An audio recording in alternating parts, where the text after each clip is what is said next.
मराठा आंदोलनकर्ते मनोज जरांगे यांच्या उपोषणाचा आजचा 5वा दिवस आहे। दरम्यान मनोज जरांगे यांची प्रकृती खालावली आहे। त्यांच्या नाकातनं रक्तस्राव होऊ लागलाय। मनोज जरांगे उपचार आणि पाणी दोन्ही गोष्टी नाकारतायत, त्यामुळे दिवसेंदिवस त्यांची प्रकृती खालावते। त्यांच्या प्रकृतीचा विचार करता त्यांना तात्काळ उपचारांची गरज आहे, असं डॉक्टरांच्या पथकाचं म्हणणं आहे।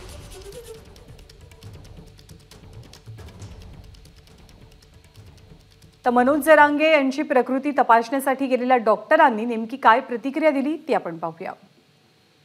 जसं आपलं उन्हाळ्यामध्ये म्हणजे घोणाळा फुटण्याचं प्रमाण जास्त असतं, तसं डिहायड्रेशनमुळे एखाद्या वेळेस होऊ शकतं, पण कारण दुसरे पण असू शकतात। तपासणी केलेलीच नाही तर आपण नेमकं कारण नाही सांगू शकत। तातडीची आवश्यकता तर आहेच त्यांना, तर आम्ही म्हणजे हे म्हणतच असतो की त्यांना लवकरात लवकर पुढची ट्रीटमेंट घ्यावी, पण ते तपासणीसाठी तयार नाही आहेत आणि ट्रीटमेंटसाठी पण नाही। हे जर अशीच अवस्था आहे, धोकादायक किती होऊ शकतं? धोकादायक आता मग काहीही होऊ शकतं अशा कंडिशनमध्ये, ते म्हणजे प्रेडिक्ट नाही करता येत असं डायरेक्ट। एबीपी माझा, उघडा डोळे बघा नीट।